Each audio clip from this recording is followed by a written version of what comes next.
porque hemos olvidado, y es una de las cosas que ocasionan mayor falta de precisión, hemos olvidado cuál es la naturaleza del gerundio. La naturaleza del gerundio es que hay una acción que nunca es puntual, que se prolonga en el tiempo y en relación con esa acción, aquí tenemos el tiempo, ¿de acuerdo? Este es el tiempo de nuestra acción progresiva, conducir. Nos vamos a encontrar la palabra conduciendo. Todos los ejemplos que aquí van a venir son ejemplos conduciendo. Entonces, en este periodo temporal, algo sucede. En algún momento puntual, o algo sucede durante un tiempo en el que se simultanea, o algo sucede a partir de un determinado punto y acaba cuando acaba esa acción, o algo sucede comenzando en este punto y se prolonga la acción o se prorroga en el tiempo. Lo que no cabe y no puede ser es que tenemos una acción en gerundio conduciendo y tengamos otra acción después, que se inicia después, que es la acción principal de nuestra oración. En este caso, vamos a verlo, viajar. Esto no puede ser. No lo hace casi nadie. En español, cuando traducen al inglés, sí. Es decir, nuestros nativos españoles esto no lo hacen. Cuando escriben en inglés, escriben frases que dicen, pues esto no puede ser. Si tú esto en español no lo dirías así. Pero claro, empiezan a hacer triles también con las palabras. Y lo que no puede ser, y es en lo que ahora mismo falla un porcentaje altísimo de la población, es que la acción principal está aquí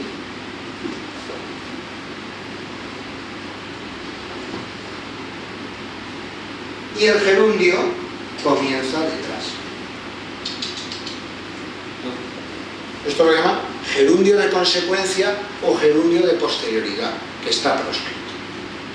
Por ejemplo, Andrés salió tarde de casa, llegando tarde a la conferencia. Salió tarde, llegando tarde. El ladrón entró por la ventana, robando en la casa. No. El ladrón robó en la casa, entrando por la ventana. Entrando por la ventana, entrar por la ventana fue el medio, la forma que él utilizó para poder entrar en la casa. Gerundio de posterioridad o de consecuencia no vale. Bueno, pues vamos a analizar distintas situaciones. Aquí tenemos, viajó hasta París conduciendo su coche, simultaneidad perfecta. Durante todo el viaje fue conduciendo. Viajó a París conduciendo su coche desde Irún. Hasta aquí viajó en el coche de Quique y desde aquí desde Irún. Viajó a París conduciendo el coche hasta Burdeos. Si no ponemos hasta Burdeos o si no ponemos desde Irún, viajó conduciendo es simultaneidad perfecta. No, fue solo un ratito. No es eso lo que has puesto. Lo que has escrito es esto. No, pero hombre, pero es que ¿cómo va a ir conduciendo todo el rato? Pues ponlo, escríbelo. ¿De acuerdo? Viajó hasta París conduciendo el coche cuando Óscar se dormía, que puede ser en este tramo y en este otro. Ya que en este tramo ha conducido Quique, aquí ha conducido Virginia y aquí Evaristo. Perfecto. Viajó hasta París conduciendo el coche entre Irún y Burdeos. Lo que le da sentido a la frase, la acción principal es viajar, que es la que se conjuga. Yo viajé conduciendo, tú viajaste conduciendo, él viajó conduciendo, nosotros viajamos conduciendo, nosotros viajaremos conduciendo, nosotros viajaríamos conduciendo si pudiéramos. Pero lo que marca el tiempo y otra serie de cosas que vamos a ver es la acción principal. Si la acción principal, conduciendo no dice nada. Conduciendo no representa la acción. Lo veremos. Esto en realidad, esto es un complemento circunstancial. El sujeto es él, el verbo es viajó hasta París, es un complemento circunstancial, y conduciendo su coche es otro complemento circunstancial. Como podríamos haber puesto, viajó hasta París dormido. ¿Cómo viajó hasta París? Conduciendo su coche. Frases que se hacen sin el verbo principal no existen, no caben. Bueno, pues ahora ¿qué pasa? Que nos encontramos los que lo hacen al revés. Condujo el coche entre Irún y Burdeos viajando a París. Bueno, pues también cabe. Viajando a París, que era esta situación, en medio de todo esto, la acción principal es que condujo el coche. También vale. Hemos invertido los términos, pero tenemos que ser muy precisos. Aquí ahora ya, como vemos, la acción principal va a pasar a ser escuchar y la progresiva es viajar. Escuchó música entre Irún y Burdeos viajando a París, es decir, mientras viajaba a París. ¿Cuál es la acción? ¿De qué queremos dar el mensaje? De que escuchaba música. Viajar a París es simplemente una circunstancia en la que escuchaba música. Cuando Óscar se callaba, escuchaba música en el coche viajando a París. Y así sucesivamente. Como la presentación se la dejaré, pues lo pueden examinar. Más problemas. Lo que hemos citado antes. El gerundio, y en inglés es igual. El gerundio tiene que ser anterioridad o simultaneidad, no consecuencia. No, se tropezó muriendo a continuación. No, hombre, murió porque había tropezado. Digámoslo que se entienda. Bueno, pues ahora la acción se desarrolla en este periodo temporal. Y aquí en este periodo temporal, pues ya vemos, simultaneidad perfecta, haciendo deporte, sintió dolor, estando corriendo, se le unió otro corredor, se le unió aquí, él estaba corriendo, y se le unió otro corredor aquí, durante el primer tiempo del partido, creyó que iba a perder jugando al fútbol. Perfecto. Tropezó 2 veces jugando al tenis. Estuvo jugando al tenis todo este tiempo y tropezó 2 veces. Y podemos tener la acción que comienza durante el tiempo del gerundio y se prolonga después. Está preocupado desde que tropezó la segunda vez jugando al tenis. Estaba jugando al tenis, tropezó, se hizo un esguince, ya no está jugando al tenis, pero sigue preocupado. Sigue preocupado. Bueno, esto, ahora, si no lo dominamos bien en español, en inglés, tremendo, pero creo que no he puesto ejemplos de esto, porque si no me acabamos.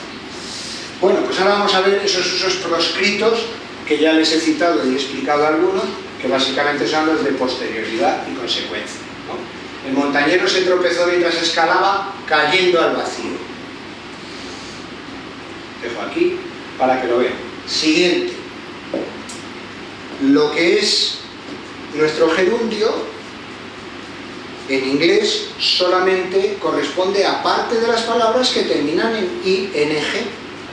Hay otro conjunto de palabras que terminan en ing y no son en español gerundios. No se traducen al español como gerundios ni desempeñan la función del gerundio, sino del participio de presente. Es una cosa que viene del latín, es una de las formas del participio en latín. Entonces, esto es el present participle. Aquí tenemos sus distintos usos. He is hunting a fox. Aquí desarrolla la función verbal.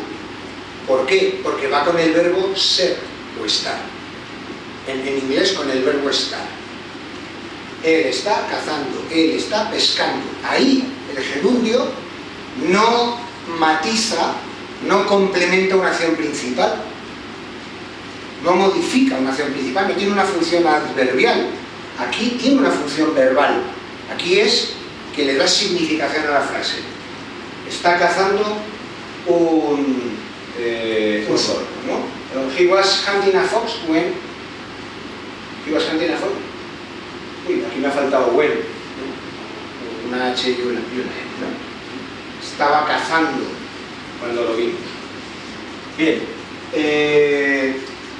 como present participle, igual que en español, nuestros participios de presente, presidente, asistente, cantante, esos son los participios de presente, los que se forman con la base o la raíz del verbo, añadiendo NTE. El que preside, presidente. El que mata, matador. Ahí va, sí, matador. Pero matante vale. Vale, ya no lo decimos ni siquiera yo, no lo dice nadie. Matante. Pero bueno. Como infinitivo, hunting foxes, esto en español es cazar zorros. Esto no es cazando zorros. Una palabra terminada en ing en español es un infinitivo, ¿bueno?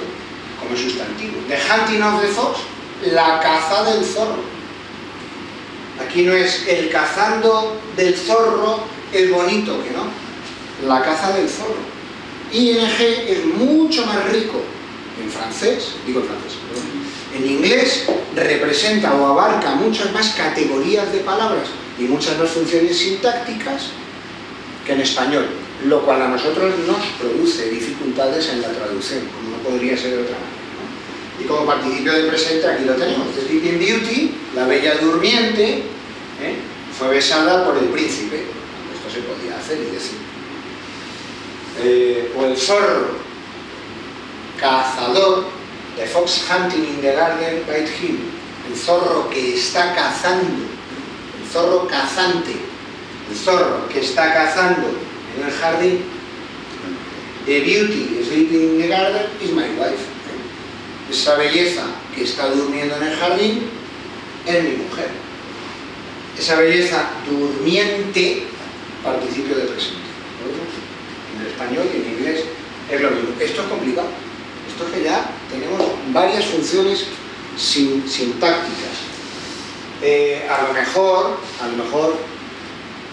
es más fácil, bueno, a donde yo voy a llegar cuando acabe con todo esto es cuando redactemos un documento, infinitivos, gerundios y participios, repasémoslos.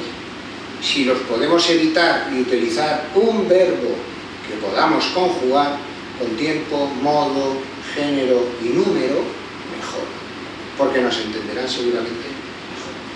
Bueno, vamos al infinitivo. Vamos a quedarnos con este lado. Aquí el español es aparentemente muy sencillo. Ar, ir. Comer, reír, vestir, cazar. Nuestro infinitivo es muy simple. Juan acaba de llegar a París. Juan saldrá a cazar mañana. Juan piensa terminar de pintar la casa el lunes. Ahora vamos a ver qué pasa en inglés. Arrive, participio de pasado, participio pasivo. John will go hunting, ING. John plans to finish. Esto es un infinitivo, esto también. Esto es un gerundio, no, esto en español es un infinitivo, esto también. Esto es un participio de... Esto es un infinitivo en español. Hombre, lo podríamos traducir como Juan ha llegado a París ahora. Vemos por qué. Juan cazará mañana. Si fueran sudamericanos y que está mucho más colonizado por el inglés que España, ¿cómo lo dirían en muchos países sudamericanos? Y lo digo con todo el respeto, Todos los españoles son válidos, pero como yo decía esta mañana, hay algunos que facilitan más la traducción que otros, y yo incluso las reglas de la Real Academia Española, algunas creo que no nos facilitan la vida. Claro, si traducimos directamente el inglés diríamos, si tradujéramos directamente el inglés diríamos, Juan estará cazando mañana, que lo oímos. No, yo estaré visitándote mañana. Hombre, yo te visitaré. Sí puedo decir, yo estaré visitándote mañana cuando venga tu hermana. Entonces sí, porque estamos con un gerundio, simultaneidad de dos acciones. Yo estaré visitándote mañana, no es imposible, se puede decir, pero igual que el pretérito imperfecto, acababa, estaba, necesita la concurrencia de otra acción. Si no, no es correcto. Si no, no se puede interpretar. Yo estaba en misa. Yo estaba en misa cuando ¿qué? Cuando sonó el teléfono. Ah, ahora ya entiendo. Yo estaba en misa. Pretérito imperfecto. Pues esto es igual. Bueno, cuando utilizamos el infinitivo en España, en español, como forma no verbal, que es uno de los dos usos principales que tiene. ¿Cuál es el problema? Y el de todas las formas no verbales. No se conjuga. Y entonces nos podemos encontrar con el problema de que no sepamos a qué sujeto se refiere. Si yo digo, Quique y yo hemos ido a visitar a Juan. Entonces dice, visitar, perdón, bueno,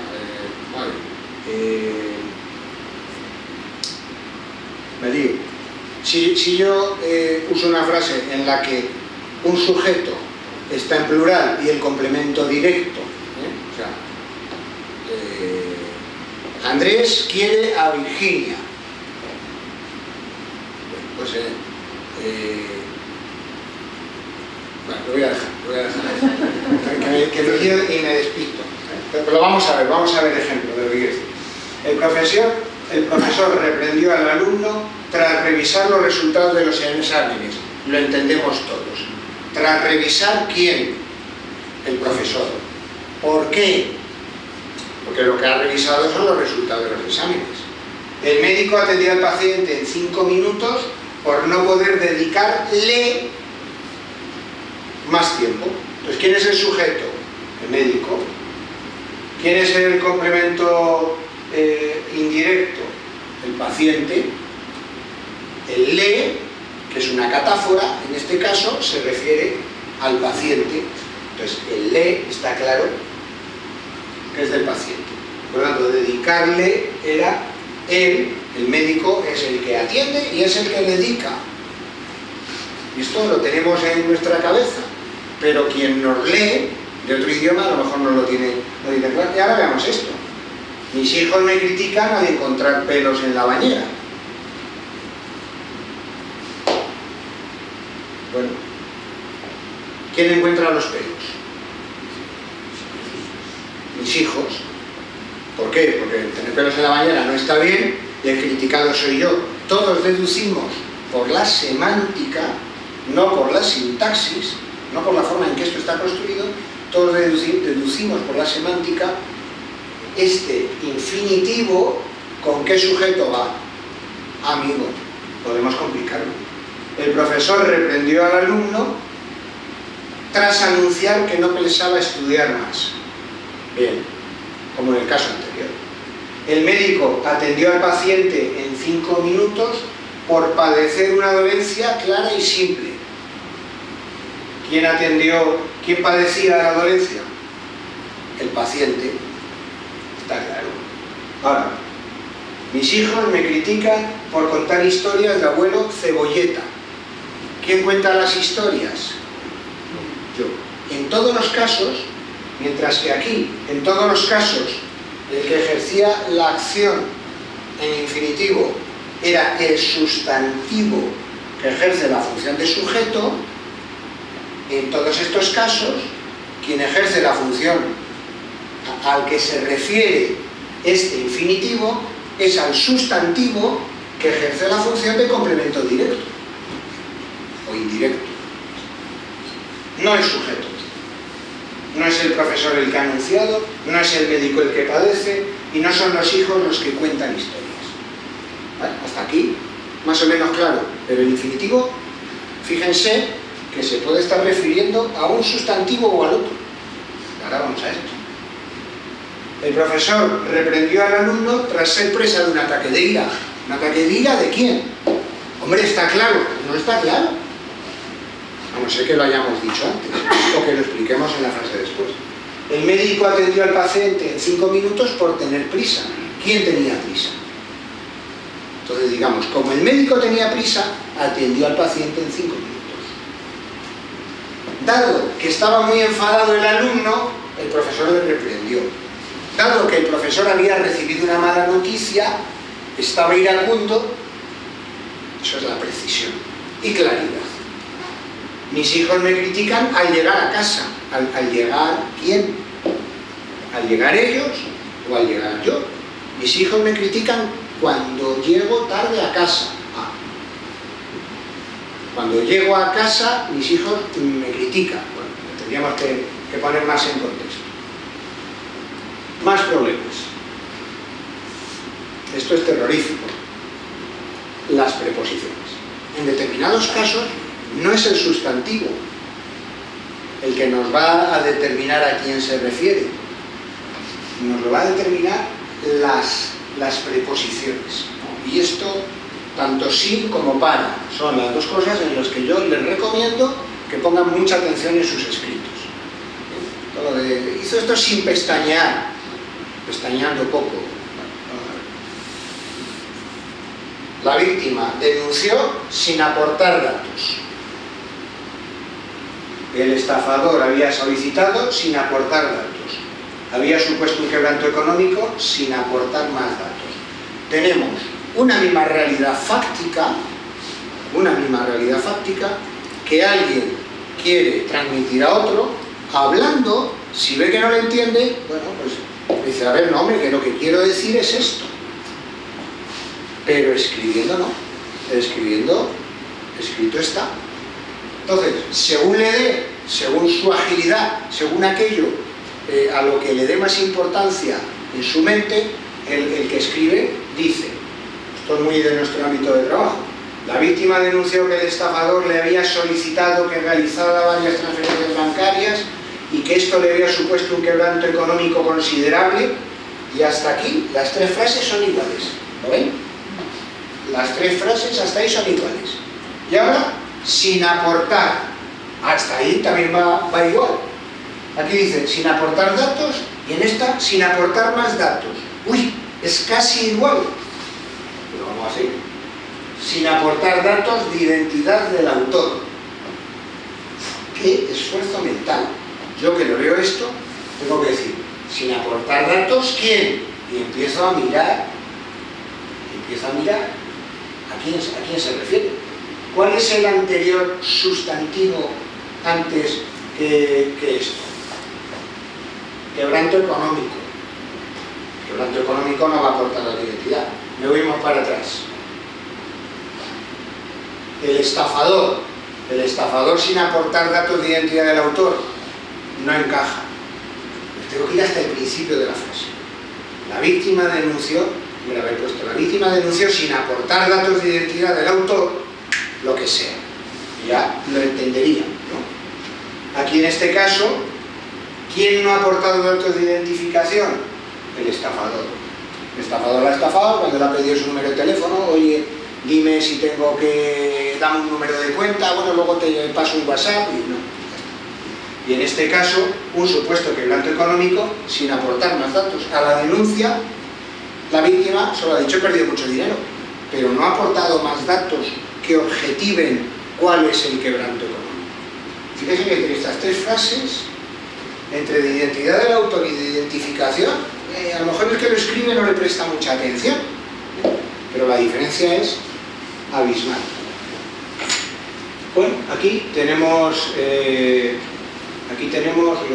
lo mismo, solo que en vez de con sin, con otra preposición, con para. La pueden ustedes examinar y las consecuencias son las mismas. Aquí deduciríamos que quien tiene interés en tenerla en vigor es aquel político que había propuesto una enmienda novedosa, y en este otro caso serían los diputados más interesados en aprobarla para tenerla en vigor.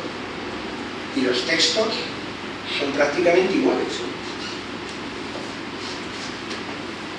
¿De qué dependerá? De la entonación. Aquel político propuso una enmienda novedosa a la ley del suelo ante los diputados más interesados en aprobarla para tenerla en vigor antes del verano. Y en el segundo caso, mire, aquel político propuso una enmienda novedosa a la ley del suelo ante los diputados más interesados en aprobarla para tenerla en vigor antes del verano. Es la entonación, pero en lo escrito yo no puedo entonar. Entonces el que lo lea, y como lo lea con prisa, y justo antes de entrar en la reunión, pues ¿qué interpretará? Bueno, más problemas con el inglés en infinitivo. Pues lo que hemos visto antes en español, ahora trasladémoslo a otro idioma. Podemos hablar con la riqueza que nos da el español, que tiene mucha más riqueza de tiempos verbales y de modos que el inglés. Podemos elegir distintas formas de hablar y en unas nos van a entender mejor que en otras. Aquí es un futuro asertivo. Yo digo, Juan querrá visitar a su prima mañana. O sea, Juan querrá visitar a su prima mañana. O sea, va a ir, como va a ir, pues, sé que la va a visitar. Luego en nuestro viaje vamos a parar, vamos a prever un alto. Aquí es una suposición. Bueno, Juan querrá visitar a su prima mañana. Totalmente distinto. A ver cómo lo escribimos eso. ¿De acuerdo? Si lo tenemos que escribir, digamos, yo creo, yo pienso, a mí me parece, quizá, tal vez, Juan querrá visitar a su prima. Y ahí no podemos ser breves, ni concisos, ni nada de esto. En aras de la claridad, tenemos que decir, creo, probablemente, mientras que en este caso es, sea ciencia cierta que Juan querrá visitar a su prima mañana. No podemos dar por hecho que con escribirlo así, alguien lo va a entender. Los demás, pues poco más o menos, son situaciones parecidas que dejo a su estudio y consideración. Más problemas con el infinitivo. Bueno. Determinación por la relación entre el verbo de la acción principal, que todas las formas no verbales siempre tienen otro verbo dentro de la misma oración, y la preposición que se refiere al infinitivo, para, al, tras. De todas estas, al, muy problemática. Al, muy problemática. Si pueden evitarlo, no escriban con al. Ahora lo veremos. El profesor escribirá la fórmula en la pizarra para explicar su tesis, to explain. Escribirá la fórmula en la pizarra al explicar su tesis. Al explicar quiere decir durante, en el mismo momento, mientras. Eso es lo que quiere decir. Entonces ya en inglés tengo dos posibilidades, when explaining o during the explanation. Dos formas de decir más o menos lo mismo. Y en el pasado, tras explicar, que tengo dos formas. Una, fíjense, aquí es un infinitivo, explicar. Aquí en español es un infinitivo y en inglés lo traduzco o con una forma ing o con una forma de participio. After explaining o once explaining. Explained, perdón. Once explained. Es muy difícil manejar infinitivos, gerundios y participios. Se nos mezclan continuamente entre los dos idiomas. Ahora vamos a ver qué sucede con al. ¿Qué sucede con al? Nos liamos. ¿Por qué nos liamos? Pues porque en muchas ocasiones al coincide con por. Las dos cosas, la causa de por qué yo hago y el momento en el que lo hago coinciden. Como eso lo tenemos metido en la cabeza, luego aplicamos al a circunstancias en las que no lo podemos aplicar. El tenista paró al sentir un dolor en su pie. Todos vemos que estaba jugando y paró. El tenista paró por sentir dolor en el pie. Hombre, pues cuando lo sintió, paró por sentir. A lo mejor lo aguantó un minuto.